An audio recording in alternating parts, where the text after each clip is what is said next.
we have a exciting episode. This is going to be a question episode, in fact, where we are going to answer some questions that were submitted by... I love subscriber questions. It is good. So these questions come from Philip Royer. So thank you so much, Philip. We hope you are seeing this episode because we are about to answer your questions. So just a little bit background on Philip. He has been making video games for fun for a few years now. He comes from software engineer, lots of web development and enterprise software. And Sounds like a guy I can relate to. Exactly. He loves to program. But he also loves the art, music, sound effects, and the whole process he finds exhilarating. He just loves it. So it's who good. doesn't, man? That's exactly. games. It's Yeah, good. that's why we're here. He has a good passion. He has a good passion. He does not want to quit the day job, so he wants to keep the day job.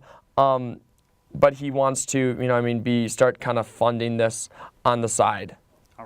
And be able to go to game conferences and take his game to a more, actually sounds like kind of monetizing on his game. However, he does not want to pursue micro consoles like mobile market or do microtransactions. A lot of people that kind of do indie games will sort of, they'll have this sort of negative attitude toward the mobile, like, hey, I don't want to do mobile games, right? And I get that, right? There's a certain nostalgia feel. There's a feel to having a control in your hands or a PC and a mouse, but always open yourself up to the opportunity at least. Don't write it off at the beginning, because if there's a way or a will, there's always a potential to take that experience and bring it to a wider base of users. And in terms of the future of gaming and what you could do with your products and develop them in the future, mobile is just a fantastic marketplace to be making games. Well, I definitely think, kind of adding on to that when you look at mobile, it's the thing is, there's not a lot of indie games on mobile, and I think there's a huge opportunity for indie developers who want to kind of take that scary step. And so I would definitely, completely up to you. I just think it's just something you really should consider. How do you go about forming an LLC or your own LLC? Okay, great. So first thing I would recommend if you're going to go into forming a legal entity would be to reach out and find a lawyer. Okay. There are a number of services online, LegalZoom and whatnot, that you can go to and create an LLC or an incorporation, an S corp, an C corp. Those are all great. You pay a small fee and then you register with the state, and every state has its own fees associated with it. But the reason I advise that is because if this is something you're going to take seriously, you want to get that education and that level of expertise that you can only get from someone that's sort of veteran in the industry. Okay. Some lawyers will tell you, depending upon your needs, if you're a single owner operator, you don't have interest in investors or partners in the future, that it's go ahead, sign up your LLC on the website, you're good to go, you don't have any concerns. Yeah. The other key thing that goes along with forming your legal entity is the accountant. And the accountant is in many ways even more important, and more of your time and money will be spent negotiating or talking with the accountant to figure out what fiscal structure makes sense for your business. And this is more often than not what determines what type of entity you will create, whether it's going to be a C corp, a single owner entrepreneurship, or a LLC corporation. The biggest thing I learned going into it was how much the accountant is involved in it. Yeah. Like I rarely speak to the lawyer that I have right now. He just sort of does the annual filing, to make sure he works as a licensed agent. So if there's any kind of issues, he's like the go-to person for that. But the accountant is the one I'm regularly speaking with in terms of how to deal with tax situations. That's what it all comes down to. It's how you deal with your taxes, how you pay taxes at tax time. Lots of interesting things I didn't know there. Customer acquisition. What is your approach to it? How has it worked? What? There's the knuckle bender question right there. Customer acquisition is perhaps the most challenging problem there is for indie game developers in particular. First thing I would say is the fact that you're thinking about it now is a really good sign that you're considering it. For the indie market, some of the things that I'm doing in my own game development to kind of help this process along are, one, starting the process early. So we're actually getting our marketing plan up and kicked off now. Most indie games are made or broken based off of their first 30 days that they go live.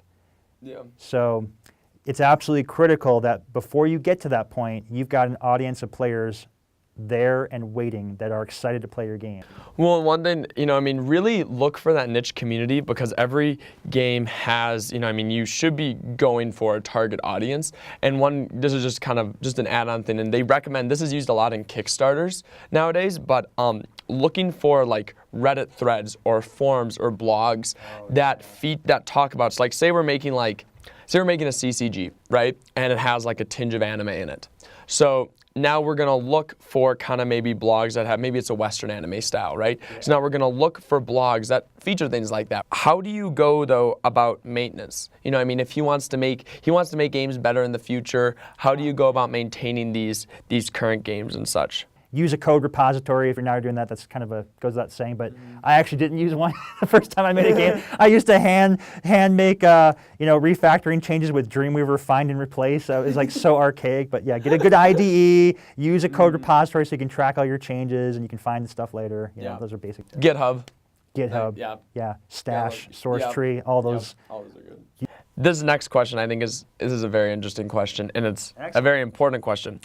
How do you fund conferences? Do you, eat the cost? Do you try to find someone to sponsor? Do you wait until your game makes money? What approach do you I'll kind recommend? of speak to the place where I think Phil is at, which is where I was maybe 7 years ago. I'm trying to think back when I got started, the transition from hobby to actual developer. Yeah. The first conference I ever went to was the Flash Game Summit. And I can't recall the year it was at the time. It was probably like 2010 or something. But it was my sort of first leap into the industry, and it was a very scary thing because it's all the way in California. I was in Illinois at the time. I'm like, I don't know what to expect there, who I'm going to meet, what benefit is going to be worth the thousands I spend to get out there. Going from hobbyist to an actual developer is the idea you have to make sacrifices, right? It's not a free ride with this anymore. You've got to kind of choose. Am I going to take my time to go buy this new console and play games, or am I now a game maker that's going to take and use my resources or my savings to invest in what I really want to do, which is making games, right? Yeah. So it's kind of like that's where I looked at it. I said, instead of going on vacation this year, or instead of buying a new TV or whatever it was I was saving at the time, I said, I'm going to take the chance and go with the investment in this conference. I think one thing that's really important about conferences, and you just got to look at conferences as they're another entity. You know what I mean? You have to. So, and being a game developer, you have, you can buy a Unity key, right? To use Unity, you could buy say a key for Maya, right? And just like those, you have conferences, which are just a great way of learning, depending on which conference you go to. But if you're going to GDC, right, that's a great learning experience. That's a great contact building experience. If you're going to something that's maybe more like PAX, right, where it's advertising, maybe you're getting a booth there to advertise your game. So you just gotta look at what value it possesses. Yeah. Well, once again, thank you so much, Phil. We really enjoyed your questions. Appreciate it, Phil. Thanks for the great questions. They were really good questions. They were fantastic. That was a great talk. Yeah. Anyone else out there who has questions, feel free to email us. We would love to hear from you guys. We'd love to talk to you guys. And definitely stay in touch if you are working on a game and you would like to come on and just talk to us. We would love to have people on the episode and get them involved. Phil, if you would, I don't know where Phil lives, but if you are in the Salt Lake City area and would like to come on an episode and talk about your game, we would love to hear from you. Absolutely. Otherwise, I think, do you have any last thoughts, Ross? No, that's it for me. Yeah, that was good. Thanks so much, you guys, and have a great week. Have a wonderful day.